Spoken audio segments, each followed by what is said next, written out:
Welcome back, DNA Strand crew, to the newest episode of the Culture Shock here on the Dynasty DNA Podcasting Network. I'm your host, TJ Blake. You can follow me over on Twitter at FFTJBlakeDNA. And as always, for the Culture Shock, I'm joined by the Cultured One. It is his show, the Culture Shock. It is his time to talk about some things that's on his mind. It's the one and only Bob Helfert. You can follow him over on Twitter at Big E Fat Bob. Big Culture, you ready to do some Culture Shock post week 13? Hard to believe it. Yeah, The season's almost gone. yeah, pretty much. I mean, we're not far from what two weeks, I think, for most people's playoffs, 14, and we're probably the rest of this week, I guess, and then week 14, and then I guess most people's playoffs will start 15. I know most of mine start 15, 16, 17. Got to get those precious buys. That's right. We'll take them any way we can get them. So, first topic on your mind, Bob. Let's go ahead and open it up here for the Culture Shock. What do you want to talk about tonight, first and foremost? Well, I wanted to talk about a couple of guys probably together that I think are going to jump into the top, I don't know, 10, 12 wide receivers. One is clearly the wide receiver one on his team, and the other one is a wide receiver two, but playing out of his mind. And I can't imagine that he doesn't get the big deal. So let's start with A, right? Rashid Rice. This is what we were hoping for with this guy. But it's also what I've always cautioned about, right? Is this is a team that needs this guy. Hopefully they decide that they need to keep this guy because they jettisoned their other wide receiver out. Their other wide receiver one out a few years ago with Tyreek Hill. And of course, Tyreek Hill still went on to do great things. So I think Rashid Rice is a game changer in the aspect of it's time to start talk about him in the I don't necessarily know that I want to say Chase or JSN tier, but man, he's playing well enough that if you end up with him as your wide receiver one, you're not upset, right? And I mean, there's no reason to be upset about it. The other guy is Pickens, and because I've heard lately on some podcasts that you might even want to consider taking Pickens over CeeDee Lamb. I'm not there yet, but I'm also like, if they decide they're going to, if they franchise tag him, it could be really rocky, right? We've seen how guys get upset. We know Pickens is a little volatile, for sure, as far as personality goes. But I also can see I literally posted in our tweet today that the Patriots need to go get Pickens and Pierce, and have Booty play like I mean, him and Pierce might be redundant, but I don't know what Booty's contract looks like off the top of my head. And it's like, I think Pierce is playing better ball now easily than Booty is. So it's like, they need a couple weapons in New England. And I'm like, Pickens is going to be the hot dollar. If Jerry Jones doesn't do stupid stuff and franchise tags him, which I'm sure he will, then the negotiations. I mean, I don't know, man. That's a can of worms I really don't even want to think about opening, because you know how it is with Jerry. It'll be like they'll drag it out, and he'll be pissed, and then they'll do something stupid, and then they'll have to pay way more than anybody else would have had to pay for him, and then you're aggravating CeeDee Lamb, and it's gonna be it'll probably be stupid stuff, but if he gets free and gets to be a number one, I could see it being awesome. And I mean, his time in Pittsburgh wasn't bad. It was just, I don't think Pittsburgh doesn't have the desire to be a chuck it team, I don't think. Not since Ben Roethlisberger left. So he was a square peg in a round hole. You're the Pittsburgh guy, but if I'm wrong, stop me. I just don't see it. They want to run and play defense, as they should, as a lot of teams should. I think the farther north you get when it's cold weather and you're in open air stadiums, that should be the way to win football games. Run the ball effectively and play good defense. If you're in a dome, air it out. Sure, fine. We've seen what the Detroit Lions have done. But when it gets in the cold weather, it's better to just run the ball and play good defense. So let me just say this, though, Bob. I mean, you talked about at the opening, George Pickens, Rashee Rice. You believe they're both in the top 12 right now? Like, if we were doing dynasty rankings today, do you think you could put them there? You think they're worthy of that for sure in your eyes right now? Yeah, I think so. I mean, Jefferson's going to take a little bit of a dip, but the guy's still got too much talent. I'm in no way, shape, or form. I really want to look at like a ranking off the top of my head, but like I got to put JS in pretty high. You know, Chase, JSN, um, CD Lamb. CD Lamb. Yes, I Tet mean, McMillan's got to be in there, right? I mean, he's got to be in the neighborhood. he's going to be a little bit lower only because of Bryce Young, and we'll get to that here in a little bit. But like, not far, really. I think there's situations that I'm afraid to touch. Like, Drake London would have probably been in the 12, but like his talent's there, and he's making it look like it's possible with trash QB play. So like, it's hard to take him out. Um, But just like this, though, okay, like Brian Thomas. I mean, I know people had Lad McConkey in there last year.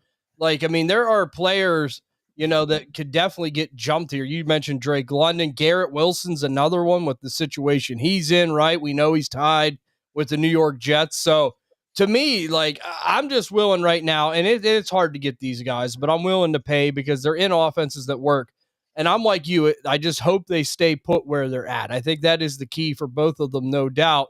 But I'm going to tell you right now, though, Dallas is going to have a hard time paying George Pickens. I mean, just based off the fact that their defense is so god awful. They already have a bunch of money tied up into Dak, into the CD Lamb, so they're going to have a really difficult time on their hands, paying this guy some kind of mega deal. And he's going to want one, and rightfully so. I mean, he's earned it, no doubt about it. But I don't know if Dallas could just turn a complete blind eye to that defense. So that worries me. Does that not worry you, Bob?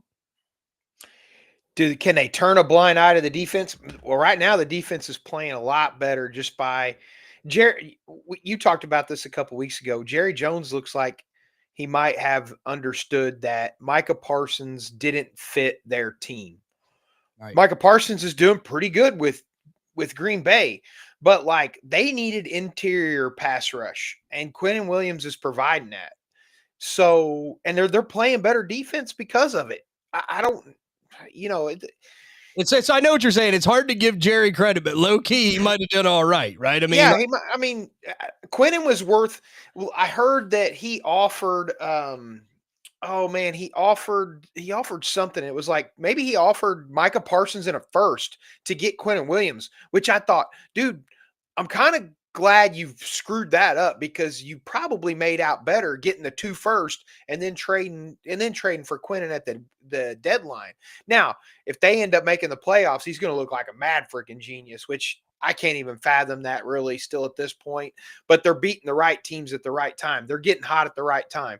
And again, Pickens is, part of that equation, right? So just quickly on keep trade cut, they basically already have Pickens in the top 12. right. He's number 12. And like, there's Tedderall, McMillan, Emeka Buka, Drake London, Justin Jefferson, CD Lamb, Amon-Ra St. Brown, Malik Neighbors, Puka Nakua, Jamar Chase, Jackson Smith-Njigba, and of course Rashee Rice is already at 10. So I can't disagree. Like, the guys, there's really not anybody below him I'm super excited about putting ahead of him.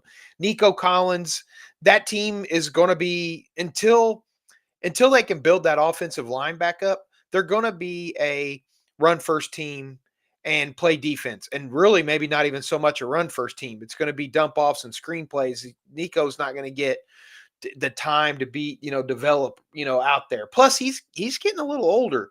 Then, of course, you got Lad McConkey, Roma Dunze, Garrett Wilson. Like, Garrett Wilson could jump right back up. Go figure, Marvin Harrison gets hurt again his first game back after, coming back. But I don't know what that looks like, something that it's just better off staying away from. I'm not 100% sure that I'm ready to even think about anybody from Arizona, but that is we talked about the potential of selling Well, let me ask. Justin Jefferson earlier. So like last week, I think that like who knows? Coming out, I don't think he can come out of the top 12. Can Malik Neighbors stay where he's at with Jackson Dart? Jackson Dart doesn't look like he's a pocket passing, throwing quarterback. You know what I mean? It's more like he's, on the run and scrambling, and but yeah, these two guys right now, in my opinion, are in the top 12. Go ahead. Well, I'm just thinking though, let me ask you, who would you rather have longer term? If you were going to start a dynasty roster today and you could pick one of them two, George Pickens or Rasheed Rice, who are you going to go with, Bob? But you have more faith in long term. Well, Rice is clearly the one on his team for the time being. I let's put a little bit context is king. Everything we talk about, I'm always context. If we're talking about the offseason and George Pickens is in Dallas, I want Rasheed Rice. If George Pickens goes somewhere and becomes a number one wide receiver, I probably take Pickens. Only because I think at Pickens will have more security for the next 3-4 years than Rasheed Rice might be 2 more years and then or 1 more year and gets shot out of Kansas City. And then at that point, I don't know what's going to happen. So they're really a 1A, 1B situation, in my opinion. I like both players relatively equally. I think the ages are really close. Off the top of my head, I think Rasheed Rice might be just a smidge younger. Um, but he's also Yeah, I believe what you're we've right. seen of George Pickens being a knucklehead has not got him suspended for half a year. You know what I mean? Rasheed Rice got suspended and he missed half a year. So it's like if that rears its ugly head again, then I think I'd rather take Pick. I mean, obviously, if it came back, then your Pickens is going to shoot up.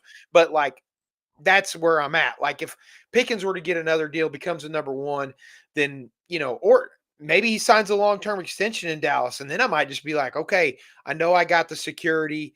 He hasn't done anything to get himself jettisoned off of out of the NFL for an extended period of time. Rasheed Rice still has a little bit of knucklehead factor. Both players are excellent, and I could see me drafting Rasheed Rice ahead of Pickens if Pickens is a number two. But if he's a number one somewhere, I could see it the other way. Yeah, and I think that I'm going to go Rasheed Rice just because, like, I think, like, and I understand your concern about them leaving, but like with Kelsey on the way out, man, oh man, I think that would just be such a raw deal to do to Patrick Mahomes, considering they have nothing else. But I mean, that you're right though, like the behavioral issues are going to have to be corrected with Rasheed Rice. I mean, so Mhm. far so good. We'll knock on wood. Hopefully that continues, but we had to bring these guys up, Bob. I'm glad you wanted to talk about them because these guys here, I'm telling you right now, I mean, they're going to still be down there a little bit, I think, lower than their ADP should be even next year. Like, I'm not saying that they're going to be way disrespected, but I still think that, they're going to be a little bit more reasonable when you draft them in startups. And I'm going to be targeting the heck out of them two guys. So I'm glad you brought that up. So, number 2 on the list here, big culture. What do Let's you talk have? about the effectiveness of the Chicago Bears running game. Everybody knows I cannot really stand the Bears. It's not that I don't like the Bears. I just think that for the last since 1985, they have done absolutely stupid stuff constantly. It does not matter what like I have friends that are Bears fans. I'm a Cubs fan if you all didn't know already, and it's like I've had friends that are like, "Oh, you should just root for the Bears because you're a Cubs fan," and I'm like, "Yeah, no," because they keep doing stupid stuff. That I don't like Poles. I think he's an idiot. I think he continually does the wrong stuff. But what they did this year, they brought in 3 offensive linemen. They they drafted Kyle Monungai. You know what? It hasn't made Caleb look that great, but it has increased the running game. Everybody on this everybody on this network besides Teixeira and I are glazing the piss out of Caleb Williams and just and talking, he's winning games. Yeah, well, guess what? That's nothing I care about in fantasy. No, there's if we need to get into a league, TJ, that I get a perk for my quarterback winning games, because if there's one of those things, then okay, great. But I've never played in one, and I can't possibly see that that's anything fantasy relevant, because that's more of a team thing, not a thing. But yeah, Well, Bob, okay, there's enough criticizing the acrylic assassin. We're talking about the Bears running game, and I know that brings you happiness because I give you credit because you did say, look, if the Bears are going to have their most success, they got to get this going. And they have been getting it going. And like you said, the moves they did make, bringing in the offensive lineman and the fact that Ben Johnson in that Detroit style, like running the ball, playing off the run, it seems to be working, right? So, I mean, just asking. I mean, like, I know that you're happy and pleased with the way they've been doing business as far as that goes. What's your outlook on Monangai and DeAndre Swift as dynasty assets? Like, are these guys someone that you think next year they're going to get another kick at the can? Do you think maybe the Bears draft a running back? Look, they must like what they have because we said, hey, they should have maybe taken a running back there with their second round pick. We were kind of talking, there were some juicy guys up towards the top of the board, but they obviously had a plan. They must like what they have in Monangai and Swift. How are you looking at them maybe as like cheaper, acquirable dynasty running back assets, especially in startups going into So my 2026? problem is what my problem has always been with the Bears. Ryan Poles is a dumbass. He doesn't do things the right way. Like I don't know what his plan is. If you had this team, let me rephrase that. If I was a general manager of this team, there's no way I draft Luther Burden and Colston Loveland in the first 2 rounds. Is Colston Loveland turned out to be a good player? Yes. Can Luther Burden turn out to be a good player? Yes. Both things can be true. They needed to shore up their defense and their offensive line. They get lucky and get Kamanungai in like what, the 7th round. So they're going to run the guy out, and it's like, let's look at it this way. Post draft startups, if they haven't drafted a running back, yeah, I'll be investing in this running back room because I think it's effective. And Ben Johnson is a coordinator / head coach that likes to run the ball, and that's what they need to do in Chicago anyway. Now, if in the draft they select somebody in the second or third round, first, second, or third round, like you talked about Jordan Love here or Jeremiah Love here, like it's like, Yeah.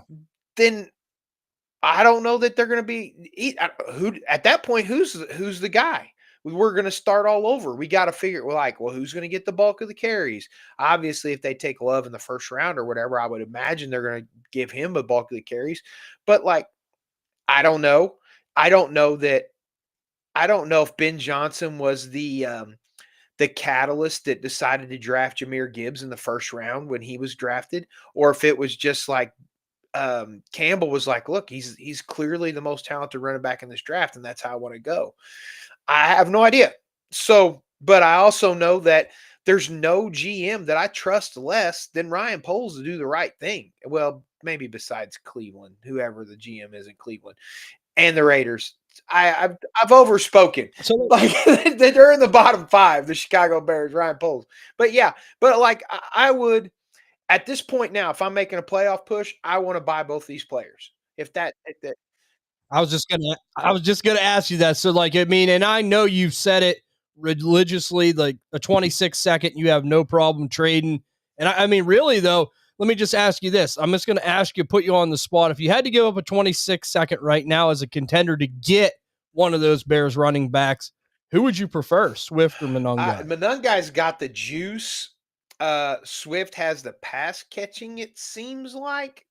But I think I would rather just I would think I would rather do Monangai because, like, at this point, at least he's younger. I haven't seen him screw stuff up as much as I've seen Swift screw stuff up. And, like, Swift has an injury history that, like, one wrong twist or whatever, and he could be down for the playoffs, and then I'd just pissed away a second that I didn't really care if I had anyway. But you know what I'm saying? Like, I would just assume have Monangai. And no to Cherry. You shouldn't have to give Yeah. up a first for him, but a 26 first. I'm going to shop at a different store. I would, Chase Brown. You're gonna go get Chase Brown. That's what I like.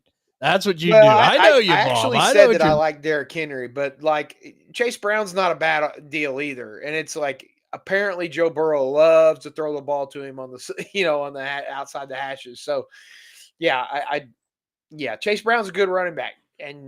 But I don't know that there's any future there with that guy either. You know what I mean? That team is in such disarray that can they afford to re-sign a running back or put any more money in the offense? They need to absolutely rebuild their entire defense to be competitive. So let me just say this. Let me say this, Bob, and I really like what you said about, Monungai, because I think that is definitely the choice I would make if I'm giving up a 26 second as well. Just because, look, even if something were to happen, the Bears draft a running back, he's still going to be the next guy up. Like, they like him enough that he will be there. He could be involved in that ground game no matter what. Could even maybe still hold like a little bit of a goal line roll or short yardage at worst, right? So, like, he still could be a valuable handcuff. So I do like what you're saying there. And I mean, hey, DeAndre Swift's been playing well, but you're right. The injuries are something that we got to watch. And I also like what you said, maybe be careful as far as startups. Like if you're doing it post NFL draft, you'd have a lot better feeling about it. And I can agree with you on that as well, because we just don't know. I mean, if the Bears do end up finishing with a good record, they have like the 20 something, the 32 pick in that range, right?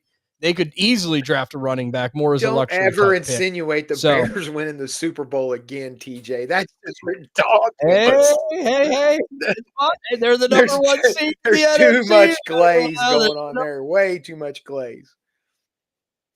the number one seed. But I love giving you guys a hard time. But we do have all seriousness. Like we like the Bears Oh running yeah. game, and Bob was a big proponent saying they had to get it going, and they so far so good. But the next thing on the topic list tonight, big culture. Where are we headed? Let's talk about the Panthers.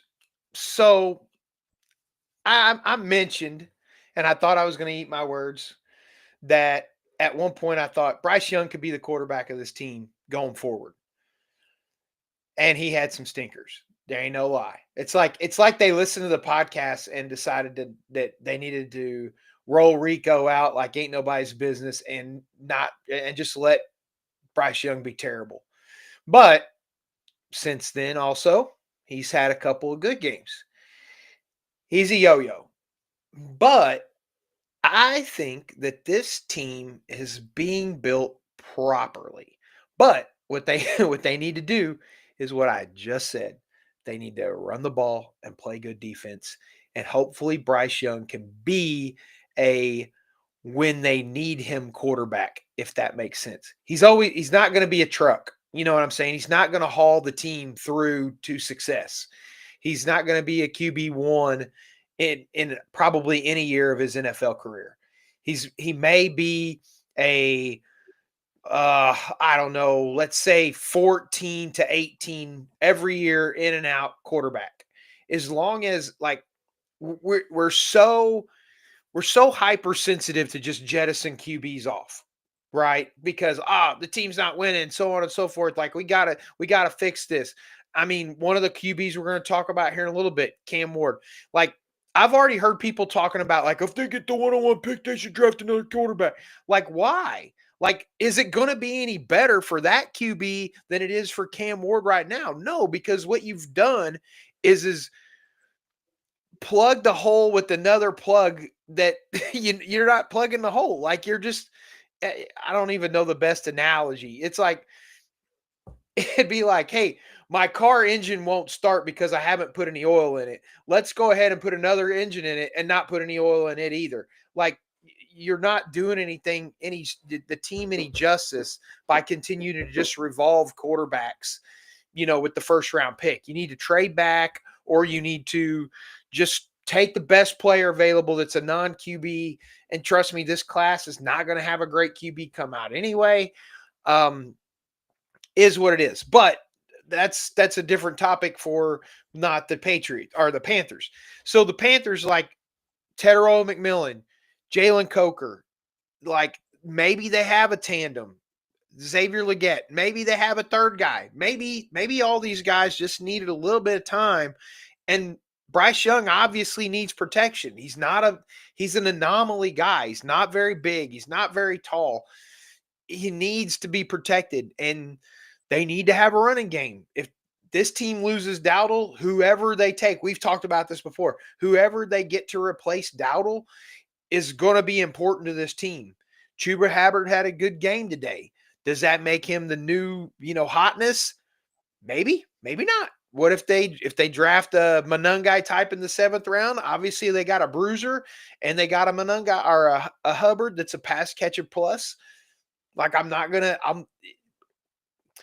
We're if at any point you were absolutely hunting for just Saquon, the Saquon type, the guy that does everything, you're going to be really upset because there's not very many of them. You need to start focusing on running back tandems and decide what your flavor is, in all honesty. And then at that point, if you got both guys in the backfield, maybe you pick and choose what games you start them on. Nobody likes to do that, really. You obviously want to make it real easy to pick every week, but there's a real reason that I do like any RB on a 53, because most of the time, if the starter's out, then I know who's the guy is going to be that's getting the bulk of the carries. Obviously, if Swift's hurt, we know it's going to be Monungai. Obviously, if Hubbard's hurt, we know it's going to be Dowdle. There's other situations like that, but there's very few that get 85, 70 to more snaps, 70% or more of the snaps. It's just not very many people. So this team needs to have a running back tandem. But I think they're building themselves up the right way. They're playing great defense right now, even though, when you intercept Matthew Stafford, that was more interceptions today than he had the whole year so far. It's a good time. I mean, and Matthew Stafford's a great quarterback. The Rams were like arguably the number one team or whatever before, today. And well, it's like one of them things. They took the Panthers too lightly, right? I mean, it's like we talk about trap games and all this. Like the Panthers aren't a pushover anymore. I said it during the DNA morning show. I said, look, if anyone thinks, I thought the Rams would win this game. I'm not going to sit here and put myself on a pedestal and say, oh, yeah, Carolina's going to get the upset. But I said I knew for a fact that they were going to play this game tough because they go with their head coach. I mean, their head coach embodies what they are all about. Gritty, tough. Dave Canales is a good football coach. He's fixed a lot of quarterbacks, and good on the Carolina Panthers for finally getting it right as far as they're going to salvage this kid maybe and save him. And today he played spectacular against a good defense. And that is a good sign for Bryce Young. But like you said, Bob, he is what he is. And I think that's what we all got to realize. 14 to 18 is probably his ceiling. And there's nothing wrong with that, right? But if he can win enough games, he could be maybe an okay quarterback 2 to have. And he would be an awesome quarterback 3 to have, right? From a Dynasty Superflex standpoint. So I am really looking forward to see how Carolina continues to do. And I know they got the right guy behind the wheel in Dave Canales. And my thing is, hey, this NFC South, you know it just as well as anyone, Bob. I mean, it's very winnable all the time.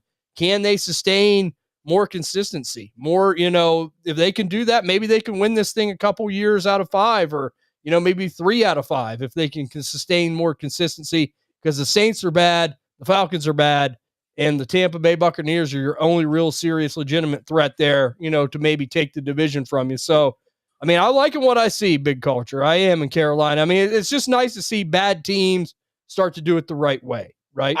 I think the worst thing this team could do would be to go draft another quarterback. Like, unless you thought you were getting a superstar, like, what's it matter? Like, I don't understand. Continuity is such a huge thing with 53-man rosters, man. Like you got to be able to count. Like no other sport, in my opinion, has the same mentality as like the military. You got to be able to count on the guy next to you, like all the time. This is a team sport of team sports.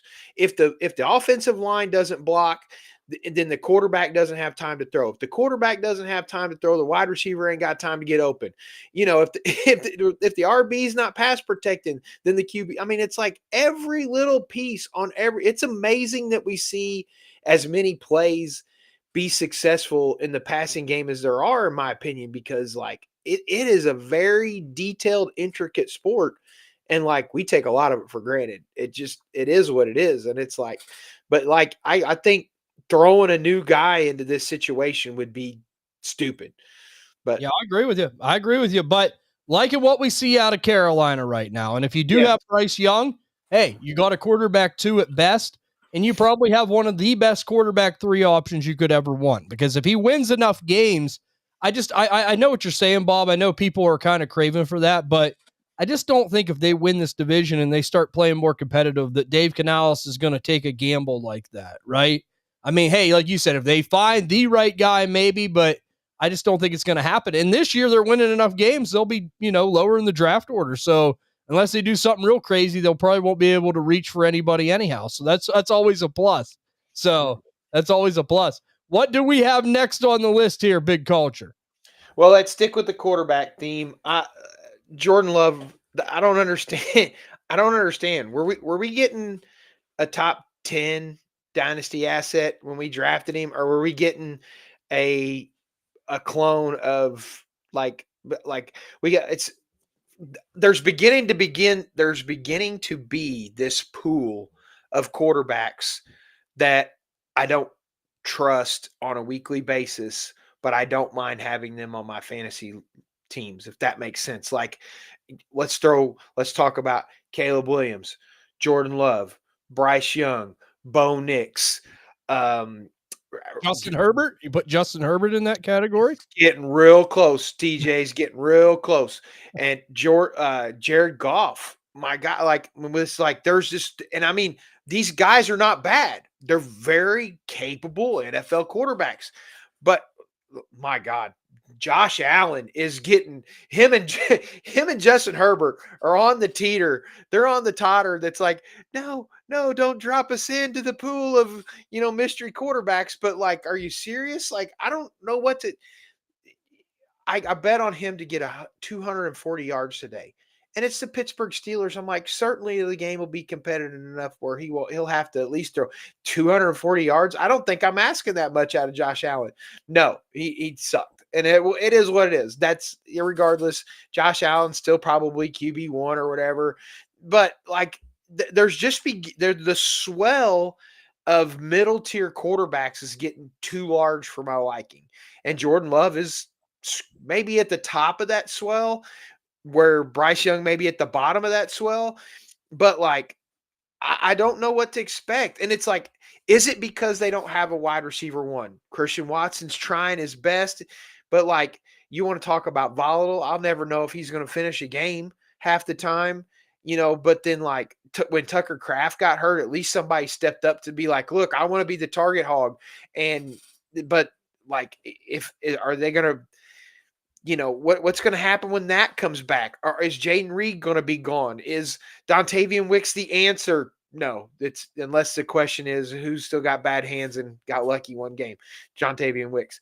But like, yeah, I don't know. And it's like, that's where my fantasy angst comes from. Just not knowing.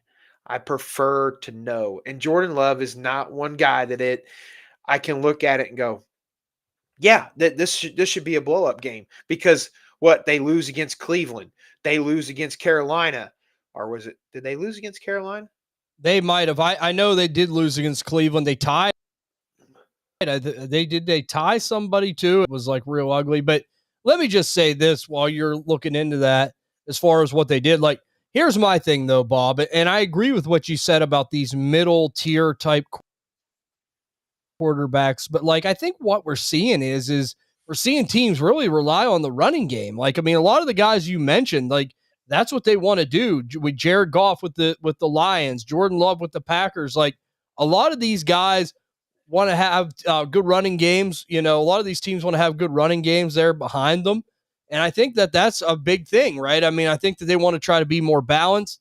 But my thing is, too, like, when I look at these middle of the tier type quarterbacks, why I give Jordan Love more of a pass than what I would give some of these other guys, right, is because there's still a little bit potential there in my eyes. Like, I mean, he is what he is to me. I mean, I think he's a great high-end quarterback, too, with potential to hit mid to low-end quarterback one upside if things are really going right. But my thing is, he's still young, right? I mean, he's not like an old guy. And the Packers have really never given him one dominant outside pass catcher to where I could say, like, man, you know what I mean? Would that make a difference, right? Would, like, having a guy that could be a dominant force make a difference? I mean, the best they've really given him is Christian Watson. And, we and Wiz were talking about this last night. Green Bay, I mean, they must have, I mean, they know they always give Christian Watson this money. They believe in him. And it's like he could be a solid wide receiver too on a team if he could stay healthy, but he just never can. So, like, if your best option's a wide receiver too, and they're just loaded with guys that's just their high end ceiling, it's like I could make a case for Jordan Love to get better, right? So, my thing is, I've always built this way, and I know everyone builds their teams differently, but like, if I get Jordan Love and I get Jared Goff, I've won that way before. But like you said, Bob, it could cost you too. You're riding the roller coaster, right? I mean, if you hit it the right time, you'll be just fine. I love to have teams though where I have a Josh Allen, like you said. If I have a Dak Prescott and I have Jordan Love, that usually is a winning formula for me. I've done it quite a bit. You almost need a guy though, like you said, that's that constant, steady hand at number one. If you have them at two, I feel good about it. But like you said, if you have to play Jordan Love at one, or if you have to play Justin Herbert at one, I mean, you are really on shaky ground, in my opinion. So I definitely see where you're coming from, but that's just kind of my thesis on it. I mean, the running games that these teams have, things like that can really hinder them. And the fact that like Jordan Love doesn't have a number one true target, and he's lost Tucker Kraft. You know how you feel about Tucker Kraft. To me, Kraft singles, he was great with Jordan Love. Two things. Number one, he's had 4 games in the 20s, four games right in the teens, which is, 13 to 19. And then he's had 4 games in the top 8. So it's like, you know what I'm saying? It is absolutely a roller coaster. And to go back to the question of, will he ever get a wide receiver one? Have the Packers ever had a wide receiver one? That's like, it. Sure, they drafted Davante Adams, in the second round, and like he was dog crap that first few years or whatever, and then like he blew up, he got his head on straight. But was that an Aaron Rodgers thing? Was that a Davante Adams thing? Obviously, we know Davante Adams has grown into a capable wide receiver, but like it took a little bit of them getting together. Like, we're years into them having, this was the first time they drafted a wide receiver in the first round for like, since Javon Walker? And Javon Walker wasn't really even a stud. I mean, it was like most of the time the guys that ended up being the wide receiver one, quintessential wide receiver one, were guys that they got late in drafts. Jordy Nelson, Davante Adams. It was like guys that just kind of came up out of nowhere, grew, got better. So it's like, I don't know, man. It's if they were to go sign George Pickens, then yeah, we're gonna be like, oh, now we got something going on here. Even if, See what happens. Yeah, see what happens. right, Yeah, absolutely. But like Greg Jennings.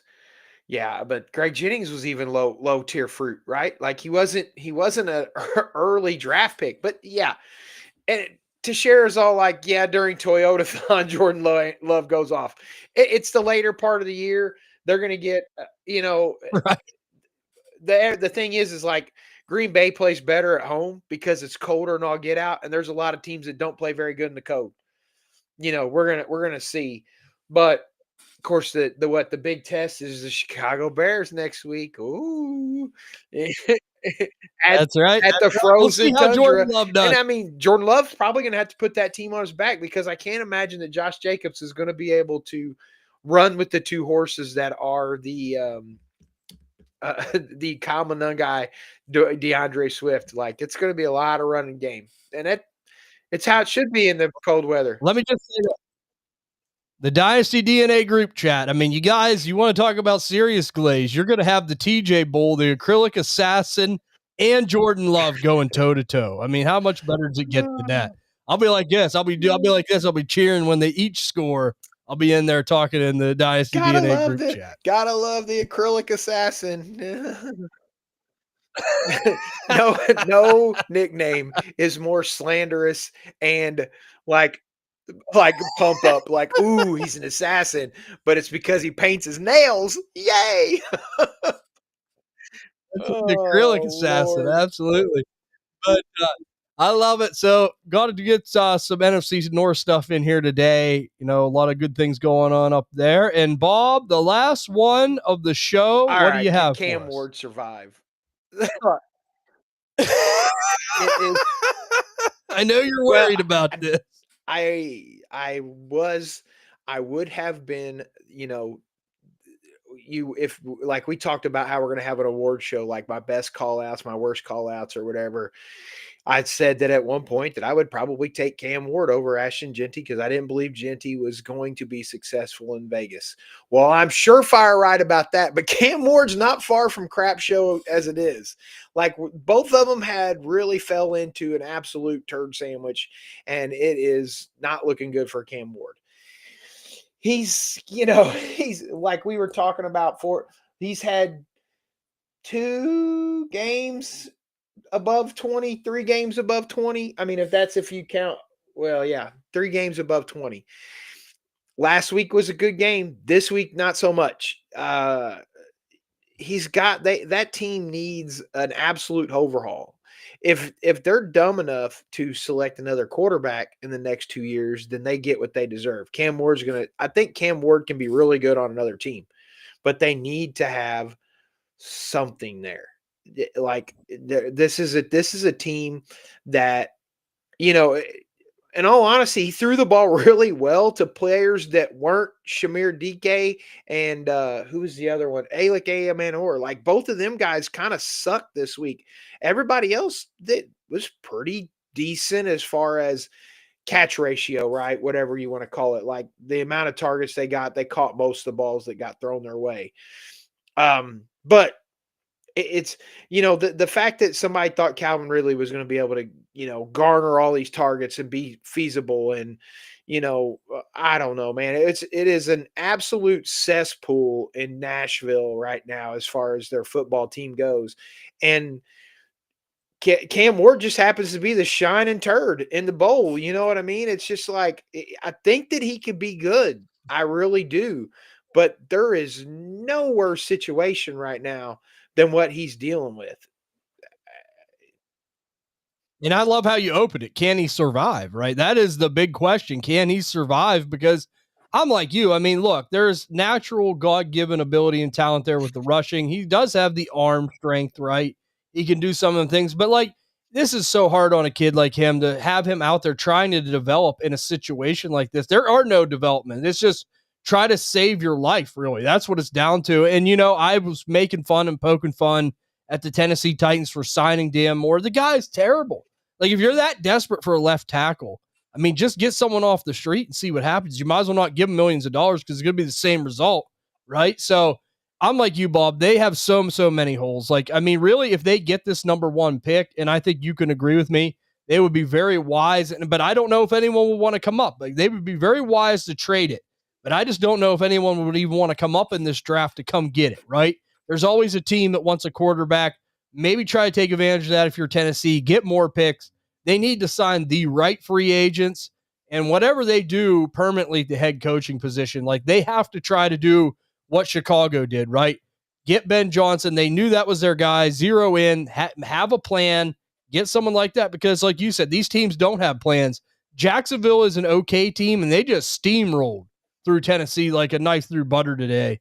And it was really, really upsetting to see. And like you said, the thing is, can he survive? So, as a dynasty asset, though, Bob, I mean, are you trying to buy low, or is this just a situation with this team, this culture? It's so bad, you're just going to stay clear of the I cesspool. actually have sent out a few offers, but I'm buying wicked low. Like my preferred format is 10 team 2 QB full IDP. I can go blah blah blah blah blah, all that stuff. Real deep lineups. We start like 13 on offense, 13 on defense.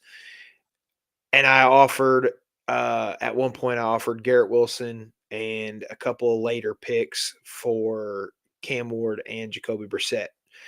And the guy rejected it and came back and was like, "Oh, I would rather." And I'm like, "Well, that's okay. I'm kind of glad you rejected it because, in all honesty, I didn't want to give up Wilson at that point. I would rather use Wilson to upgrade at another spot other than, and I have pretty good QBs in that league, but like, I'm not. I believe in the player. It's just the situation, and like." you were talking about it, and like it literally pops into my head. This is probably a longer discussion than we really got time for in this show. But like the 2026 class, this is the worst case scenario for Tennessee to have the next number one pick, like back to back number one picks, because Right. I don't think that there's going to be anybody that's going to be spectacular for them to A, draft, or B, try that hope that somebody trades up for. It could be a very low end trade up spot. If they can, I think they would be wise to just throw that. Who's the guy that does the chart? Jimmy Johnson. Jimmy Johnson, he's got that draft chart or whatever. They need to throw that out and take anything they can get for the number one pick, like any sauce. If they can move up from, or if they can move back to 5 and get a future second and third, that's going to be an undersell, because like almost always when you see that kind of a jump, it's usually a first on top. But who cares? They need assets. They need to replace everything from like the hot dog vendor to the guy that cleans the locker room. It's bad. I mean, it is just bad. Like what you said, another team that really, when I look at them, I was like, I don't even know if Jacksonville still has a plan, and they ate their lunch today. It's it's not good. And I mean, like, there's professionals on the team, and like Dan Moore or whatever, like could they sign a left tackle and bump him in and have him play left guard and him be sufficient? Maybe that happens. I don't know. He's not a very good football player. We've talked about that. He's probably not a great left tackle, but like, you got to do whatever you can to improve this team. And it is not going to be taking a singular player in the first round. They need a lot. And I mean, and they got to hit on the picks too. And I don't know that the coaching staff is good. I mean, man, this team is, like I said, the shining turd in the toilet bowl is Cam Ward. That is it. There's no one else on this team that I'm excited about. Shamir DK looks fine, especially because he's got really good kick return and punt return habits. But like, you don't want him to be your wide receiver too. You know what I mean? You would prefer him. Yeah. Yeah. He's not that good. He's not that good. He's like you said, a slot guy, punt returner. I mean, it's a weapon to have that could be an extra wide receiver that could be good to have him field in certain situations. But you're right, not a number one or a number two. But let me just say this, Bob. Like, I like what you said. Like, if it's super cheap enough, I'm going to buy Cam Ward. Like, if it's 2 seconds, if I could get him for 2 seconds, I would take that gamble, right? Especially, if I needed quarterback help or if I really liked the kid and wanted to try to get younger at the position. I don't mind gambling that. I don't mind trading Tua in something to try to get Cam Ward, right? Something like that.